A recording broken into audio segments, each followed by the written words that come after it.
17 sur Europe 1, votre grand journal du soir se poursuit avec vous, François Claus, et votre invité. Vous recevez Emmanuel Hirsch, professeur d'éthique médicale. Bonsoir professeur. Bonsoir François Claus. Merci d'être ce soir sur Europe 1. Vos réflexions nous avaient accompagnés pendant la période de confinement. Et je disais à l'instant, entre l'avis des experts scientifiques et l'avis des décideurs politiques, j'ai le sentiment dans cette période de grande confusion entre déconfinement et risque de reconfinement qu'on a plus que jamais besoin d'éthique. Et c'est pour ça que je voulais vous inviter ce soir sur Europe 1. Il y a une confusion des messages autour du masque, les gens ne comprennent pas. D'abord, je vous remercie de votre invitation. Et il est aussi important de dire que probablement le déconfinement ne s'est pas passé dans les circonstances qu'on aurait pu espérer. On était pendant des semaines, des mois, avec une responsabilisation tout à fait remarquable de l'ensemble des Françaises et des Français. Chacun a fait preuve de son esprit de solidarité, de sa conscience de ses responsabilités. Et du jour au lendemain, on nous dit vous allez retrouver votre liberté. Et le Covid-19, c'est pas derrière nous, mais disons, on l'assoupit au niveau de notre responsabilité collective pour prendre en compte les réalités de l'économie. Alors je dirais que si le gouvernement a des difficultés, c'est parce que d'abord la réalité du Covid-19 est évolutive, faite d'incertitudes, et on doit gérer l'incertitude. Alors comment, dans un contexte de cette nature, prendre des décisions ? C'est en rappelant déjà un certain nombre de valeurs. Et porter aujourd'hui un masque, c'est pas uniquement d'un point de vue médical se protéger ou protéger contre le Covid-19. C'est prendre en compte la responsabilité qu'on a vis-à-vis des autres. C'est prendre en compte également la dignité de la condition humaine. C'est-à-dire, quand vous portez un masque, vous avez, à mon avis, l'affirmation que vous êtes dans une démocratie où vous portez des valeurs, vous êtes solidaire des plus vulnérables et vous l'avez tout à fait intégré. Et oui, quand on parle de liberté, pour moi, la liberté, c'est d'assumer ses responsabilités. Alors... Et je suis stupéfait que le discours des politiques, le discours des scientifiques ne passe pas. C'est-à-dire comme s'il y avait une crise des légitimités. Alors on voit que sur le masque, il y a eu tellement de contradictions que les gens ne savent plus. On nous parle également du virus qui serait atténué dans ses conséquences, alors qu'on voit sur le terrain les gens maintenant malades du Covid-19 qui seront malades à vie avec des conséquences vitales pour ces personnes. Bref, on est dans un contexte de confusion. Et je termine sur un point en disant, moi j'avais demandé qu'il y ait une concertation nationale, que les gens s'approprient directement leurs responsabilités. Ça n'a pas été fait. Et c'est bien que le Premier ministre se déplace comme il l'a fait aujourd'hui à Lille. Mais est-ce que le discours est encore recevable ? Est-ce que c'est un discours en termes de prescription qui est recevable ? Ou est-ce que c'est un discours d'autorité demain qu'on aura ? Et entre l'autorité dans le domaine sanitaire et l'autorité dans le domaine économique, on va vers des moments extraordinairement déroutants et inquiétants. Que diriez-vous, vous, le professeur d'éthique, justement aujourd'hui, à la fois aux responsables politiques et aux responsables scientifiques pour, j'allais dire, s'il est encore temps, redresser la barre et parvenir à un message beaucoup plus clair pour les populations. Parce qu'en ce moment, on a vu par exemple des tirages aujourd'hui entre le président du conseil départemental de Mayenne qui s'en prend à l'ARS en disant que les chiffres sont gonflés. On voit le maire de Biarritz qui dit pas de masque chez moi alors qu'il n'y a pas un seul cas de Covid. Bref, qu'est-ce qu'il faudrait faire encore pour redresser la barre, Emmanuel Hirsch ? L'essentiel pour moi, c'est d'abord avoir confiance à la fois dans nos dirigeants, dans nos responsables politiques, dans nos médecins, dans notre équipe médicale. Le grand problème aujourd'hui, c'est la crise de confiance.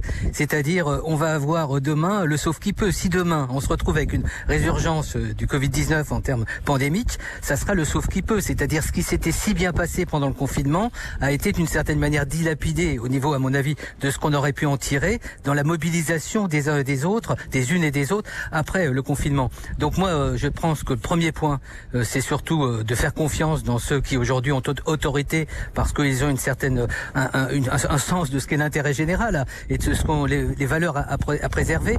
Deuxième point, à mon avis, c'est de créer du débat pour que les gens s'approprient véritablement les responsabilités, c'est-à-dire soient conscients que ça dépend véritablement d'eux. Vous voyez, je le dis d'une manière un peu rapide, mais la concertation était quelque chose d'indispensable. On peut pas s'en remettre qu'aux politiques et aux experts dans un domaine aussi complexe et d'ailleurs qui n'est pas que médical. Il est un contexte de responsabilité de chacun. Et comme aujourd'hui on est dans une société très très très vulnérable par rapport au Covid-19, socialement, humainement, il faut voir que les gens ont été traumatisés par ce qui s'est passé. Donc je pense par exemple que des instances d'éthique ont une capacité aujourd'hui de produire un discours, de produire des propositions, un projet qui mobilise les uns et les autres. Moi si j'avais un message à faire passer, mais je peux pas le faire passer uniquement sur Europe 1 et merci de m'inviter, c'était de créer les conditions d'une concertation qui permettent aux uns et des autres de créer une mobilisation. Chacun doit se sentir concerné. Moi, je pense qu'on devrait être fier d'avoir la possibilité de porter, le masque. C'est un acte, de démocrate, c'est un acte de responsabilité qui doit être valorisé tel quel. Et ce que je crains, c'est que demain on soit plutôt dans la répression et finalement dans une autre forme de confinement qui est le confinement par rapport à la capacité d'assumer ses responsabilités. On a encore l'opportunité de se mobiliser et moi je fais partie de celles et ceux qui se disent mobilisons nous autour à la fois de nos décideurs politiques, autour de nos équipes médicales, scientifiques qui font un travail remarquable, ayons confiance et adhérons par des actes de responsabilité qui sont quand même pas d'une grande portée au niveau des contraintes. Porter un masque, c'est une telle évidence. Si demain on se retrouve dans une situation catastrophique comme on peut le craindre, je pense qu'on regrettera le moment encore de parenthèse, de pause qu'on avait jusqu'à présent la possibilité de vivre d'une manière responsable. Et c'est vraiment un discours de responsabilité, mais c'est pas uniquement les politiques et les scientifiques qui peuvent intervenir. Regardez les intellectuels qui ont méprisé le Covid-19 en disant que leur liberté c'était décider, y compris d'être contaminé s'ils voulaient. Regardez cette irresponsabilité. Donc quand on fait une analyse, moi d'un point de vue éthique, je dis on a encore tout à faire, rien n'est perdu, pour autant qu'on se mobilise maintenant, c'est-à-dire ici et maintenant, et puis surtout que les politiques fassent aussi confiance en la société. C'est assez ridicule aujourd'hui de voir à quel point il n'y a aucune concertation alors qu'on aurait pu mener de la concertation.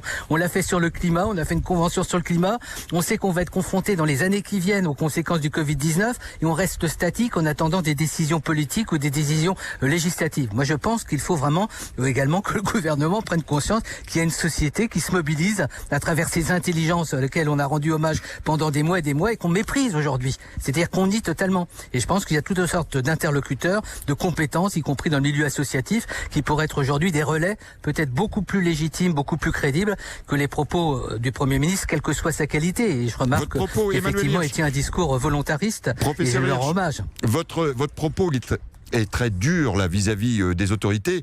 Or, on a justement un Premier ministre qui est arrivé, qui a dit je vais sur le terrain, je vais décentraliser les décisions, je vais donner la parole au local. Et donc, pour le moment, ça ne s'applique pas selon vous, parce qu'on allait dans le bon sens. Il n'est pas critique. Non, mais qu'on me comprenne bien, François Claude, il n'est pas critique vis-à-vis de Jean Castex, qui est un homme de qualité et qui n'a pas besoin de moi pour vis-à-vis du procès de décision politique, voulais-je dire. Oui, je pense que on est trop administratif. On le voit pour l'histoire des tests. On va pas reprendre, dans le détail tout ce qui se passe depuis des semaines et des semaines. On a un discours qui n'est pas à la hauteur des enjeux au niveau de la mobilisation de la société. On nous dit quelque chose et on voit dans la pratique qu'il faut faire la queue pour se faire tester. On est quand même dans quelque chose de très aléatoire, alors qu'il fallait de la rigueur.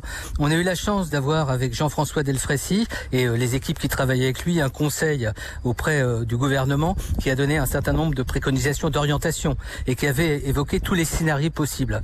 Moi, ce qui me semble important aujourd'hui, c'est que le Premier ministre, le gouvernement comprennent que face à une pandémie qui nous touche dans notre intimité, qui nous touche dans notre quotidien, qui va toucher et impacter la société comme on ne se l'imagine pas aujourd'hui, eh bien, je pense que si on ne mobilise pas, si on ne trouve pas des réseaux, si on ne trouve pas au niveau de la vie intellectuelle, de la vie en général de la société, des relais qui font notre société, si on ne trouve pas des réseaux qui soient capables d'attacher une parole de fond, qui soit crédible par la société, on va vers une catastrophe. Et je dirais une catastrophe, moi, qui m'inquiète. Enfin, je suis pas le seul à le dire. Quand je dis catastrophe, le mot n'est même peut-être pas à la hauteur des enjeux.